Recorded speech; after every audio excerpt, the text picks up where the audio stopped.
Hello, ladies and gentlemen. Welcome to another video presentation. And today we are gonna talk about the cyber attack life cycle, or one would say the life cycle, or the steps a cyber attacker takes to, in order to infiltrate a company or an organization, for the matter of fact. So, So first, they're gonna do the reconnaissance. Reconnaissance basically means for the attack to happen, they first have to investigate. So they have to see the surroundings and see what or who the victim is gonna be. So the first gather the necessary data during the reconnaissance phase and pick their victim, um, who they're gonna or how they're gonna implement, dare I say, the attack. So they keep an eye out for any suspicious behavior or any access point they might find in their organization or visitors log. It can be either an employee, with a little bit of social engineering, to gather information about a certain organization.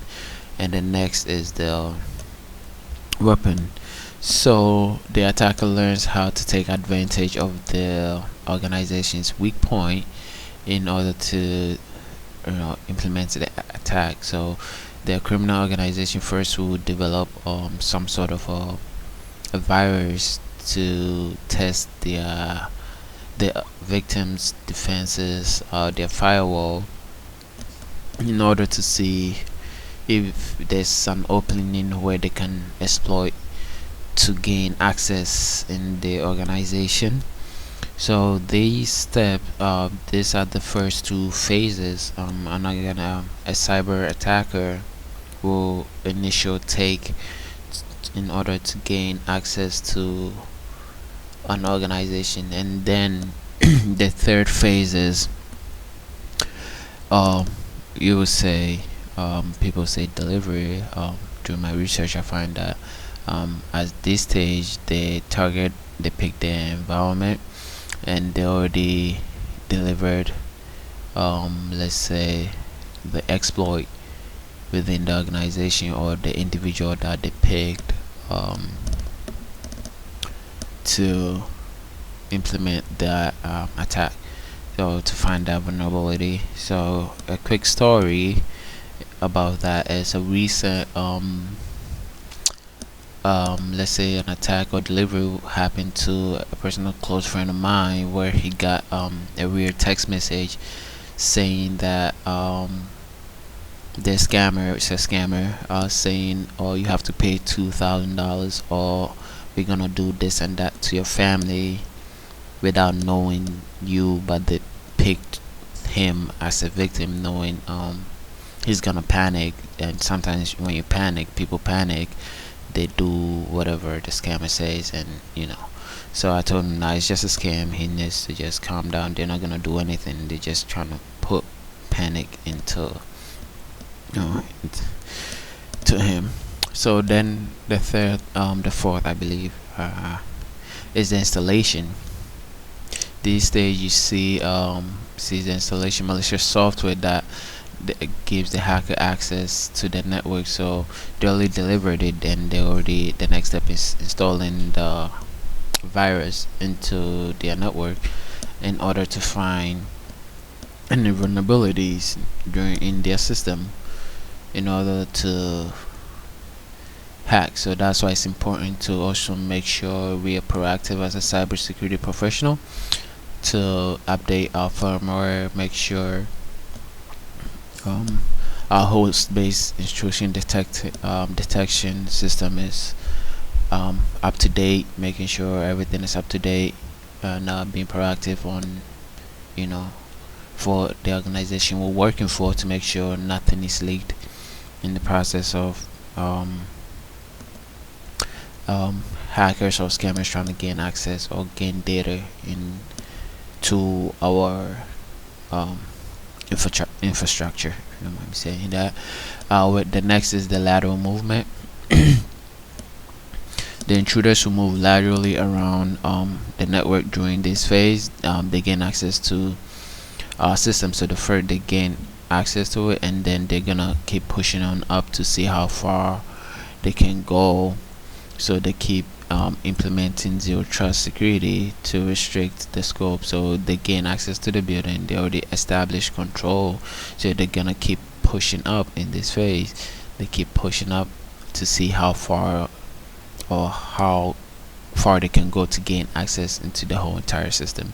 So sometimes they do shut you out and getting leverage over your network by shutting you out and isolating specific affected computer and defense measures. So they do get to that point to make sure you don't gain access. That's why it's important to make sure if you're working for an organization, implementing a password change every 6 months or 4 months, whereby keeping your system secure and tight in order for any security breaches, to avoid all of that. So the next phase of our cycle will be the command and control. The attacker established a command and control with an external server. During this stage, defense mechanism including continuous scan for threats on our system. So this requires a proxy for all sorts of communication and examination for control, or control C2, as people put it, C2, infrastructure during virus analysis. So the attacker establish a command and control channel to our network in this phase. So our job is to make sure they don't get control over that. So making sure we continuously do vulnerability scans in our network, being proactive and making sure with all the breaches that or all the vulnerabilities we might find during our vulnerability scan is patched up, and all softwares that have leaks are patched up and secure for our organization. And the last phase of the security cycle or cyber attack cycle is the execution. So in this phase, the attacker will act aggressively to accomplish their goal, to ensure that the data is secured and encrypted, and they're taking any precaution, including performing a quick reaction to each alarm that system detects, using the tool at hand to find any continuous data, and develop an incident report strategy. So in this phase, they're gonna make sure they gather all the information and get it quick and easy in order to escape without being detected. So developing an incident response strategy as a cybersecurity professional that comes in play. That's when we have to always plan ahead and try to beat them at their game as a cybersecurity professional. I keep saying being proactive as a cybersecurity professional, doing our vulnerability scan, doing software patched up, and all these other stuff to make sure our network is secure, will save the organization we work for millions of dollars and less way of losing data. So this is the life cycle for our cyber attack life cycle. So thank you for your time, and have a good day. Thank you.